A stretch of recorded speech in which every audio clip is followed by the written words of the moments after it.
इंदौर के भागीरथपुरा में एक 5 महीने के बच्चे की मौत की कहानी आपको रुला कर रख देगी। बच्चे को बाहर का दूध पिलाया जाता था। उस दूध में परिवार के लोग पानी मिला दिया करते थे। ये वही पानी था जो भागीरथपुरा की बस्ती में नलों से जहर के रूप में टपक रहा था।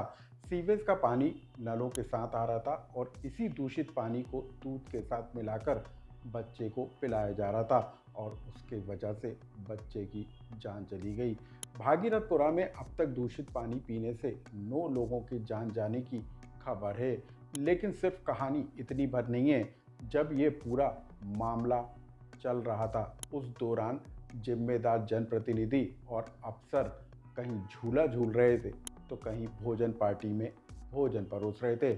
उसके वीडियो और फोटो भी अब सोशल मीडिया पर जमकर वायरल हो रहे हैं। लेकिन कहानी इसके आगे भी है। इंदौर के परदेसीपुरा में दूषित पानी सप्लाई को लेकर कैसे प्रशासन की बड़ी चूक निकलकर सामने आई है, इसको भी हम आपको विस्तार के साथ बताएंगे। नमस्कार, मैं हूं अनुराग श्रीवास्तव और आप देख रहे हैं लोकमत हिंदी। यदि किसी के घर में पीने के पानी की जगह शौचालय का पानी नल से टपके तो आप क्या कहिएगा। मध्य प्रदेश के इंदौर के भागीरथपुरा की बस्ती में लोगों के नलों से शौचालय का पानी टपकता रहा और लोग इसका इस्तेमाल भी करते रहे।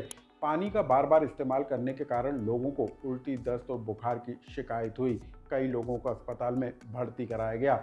लेकिन इस पूरे मामले को लेकर 9 लोगों की जान चली गई और 1 सैकड़ा से ज़्यादा लोग अस्पतालों में इलाज के लिए भर्ती हैं। लेकिन इस पूरे मामले को लेकर जिस तरीके से लापरवाहियां निकलकर सामने आई, जिस तरीके के तस्वीर और वीडियो सोशल मीडिया पर में सामने आए, उनको जानकर आप भी हैरान हो जाएंगे।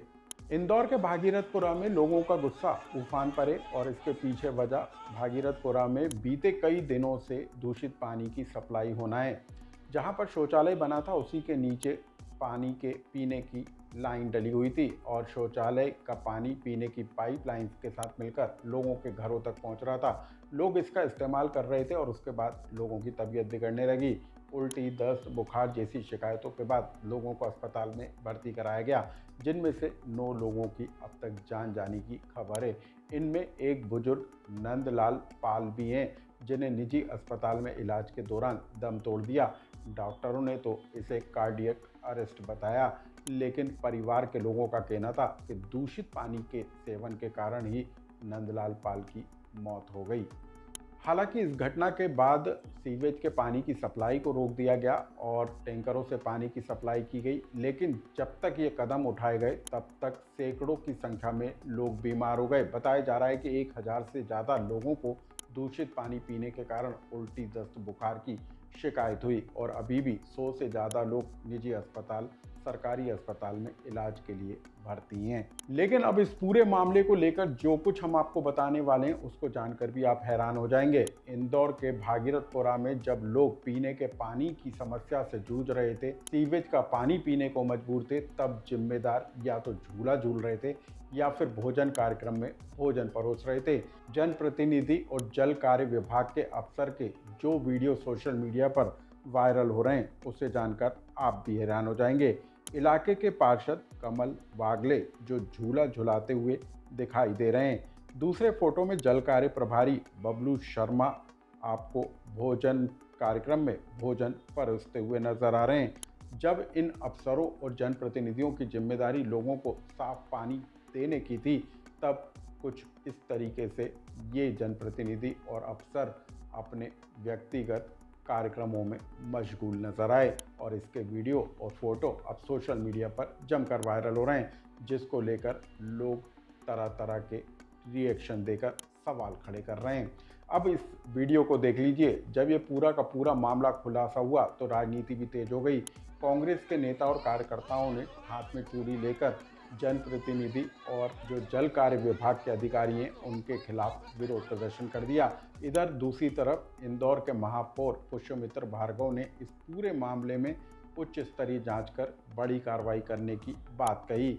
इन तस्वीरों और वीडियो में देखिए कि कैसे विरोध प्रदर्शन होता हुआ नजर आ रहा है और क्या कहा इंदौर महापौर ने, उसे भी सुनिए। मैं चूड़ी लेकर आई हूँ पूरे भाजपा के मंत्रियों के लिए 9 विधायकों के लिए, नगर प्रशासन मंत्री के लिए, हमारे जल संसाधन मंत्री, सबसे बड़ी विडम्बना ये है कि वो भी इसी क्षेत्र से आते हैं, इंदौर से। उनकी विधानसभा भी इंदौर में ही है, उसके बावजूद भी गंदा पानी पीने के लिए इंदौर की जनता मजबूर है। तो आप पहन लो चूड़ी और घर बैठ जाइए। आधिकारिक तौर पर 3 लोगों की मौत की पुष्टि कर रहे हैं, लेकिन अब तक आपके संज्ञान में 8 लोगों के घर में होके आई हूँ अभी। 8 लोगों के घर, जिसमें से 6 महिलाएं हैं। 6 महिलाएं हैं, उसमें से मैं खुद देख कर आई हूँ 8 लोगों के यहाँ। कैसे बोल रहे हो आप? आधिकारिक रूप से 3 लोगों की मृत्यु हुई है। देखिए, बहुत दुखद और दुर्भाग्यपूर्ण है और प्रथम दृष्टया पानी में कंटामिनेशन और उससे हुए इन्फेक्शन के कारण ही विशेषकर भागीरथपुरा क्षेत्र के लोगों को इन्फेक्शन हुआ है। और ये बहुत दुखद है कि अभी 3 लोगों की इसमें मृत्यु भी हुई है, जिसकी अधिकृत जानकारी स्वास्थ्य विभाग ने भी दी है, लेकिन मेरी जानकारी के हिसाब से 4 लोग और हैं जो इस बीमारी की शिकायत के साथ अस्पताल पहुंचे थे और उनका भी निधन हुआ है। तो अधिकृत स्वास्थ्य विभाग पूरी जांच पड़ताल करके जारी करेगा, लेकिन मेरी जानकारी के हिसाब से 7 लोग दिवंगत हुए हैं। और प्रथम दृष्टया पानी की लाइन में ड्रेनेज मिलने से कोई एक स्थान तो निकला है, पर मुझे लगता है कि उसके अलावा भी कोई जगह हो सकती है। और इसके अलावा भी जहाँ जहाँ से हमको अभी शिकायत मिली है गंदा पानी आने की, उन सब पॉइंट को हमने ठीक किया है। भागीरथपुरा के हर घर का सर्वे करा लिया है। अब सिर्फ इन तस्वीरों या वायरल वीडियो तक कहानी सीमित नहीं है, बल्कि इसके आगे की कहानी भी आपको चौंका कर रख देगी। दरअसल इस इलाके में सीवेज का पानी पीने के पानी के साथ मिलकर नलों तक पहुंच रहा था और इसकी व्यवस्था को बदलने के लिए टेंडर बुलाए गए थे। जानलेवा सिस्टम को सुधारने के लिए भागीरथपुरा में पानी की नई पाइपलाइन डाली जानी थी। अगस्त 2025 में टेंडर जारी किए गए थे, लेकिन अब तक इन टेंडरों को खोला नहीं गया। नई पाइपलाइन पर करीब 2.5 करोड़ रुपए खर्च होने थे। नई पाइपलाइन की ज़रूरत गंदा और दूषित पानी की सप्लाई होना माना गया था। 4 महीने बाद भी इस पर कोई ठोस पहल नहीं हुई। सिस्टम मौतों के इंतज़ार में बैठा रहा। मामला खुला तो ताबड़तोड़ टेंडर खोल दिए गए। लेकिन सवाल इस बात को लेकर उठ रहा है कि आखिर देर से इस पूरे मामले को लेकर प्रशासन क्यों जागा? क्या प्रशासन को लोगों की मौतों का इंतज़ार था? अब ये पूरा मामला खुलासा हुआ है तो सवाल उठते हुए नज़र आ रहे हैं। और इस पूरे मामले में जिला प्रशासन की तरफ से, राज्य सरकार की तरफ से जो कार्रवाई की गई है वो भी सवालों के कटघरे में है। राज्य सरकार ने 2 अफसरों को निलंबित करने और 1 को सेवा से हटाने का फैसला लिया। लेकिन सवाल इस बात को लेकर है कि क्या इंदौर के इतने बड़े कांड को लेकर सिर्फ ये कार्रवाइयाँ संतोषजनक हैं या फिर इस पूरे मामले को लेकर कोई बड़ा और ठोस कदम उठाने की ज़रूरत है? इस खबर से जुड़ा यदि आपका कोई सुझाव या कमेंट्स हो तो हमें कमेंट्स बॉक्स में लिखकर जरूर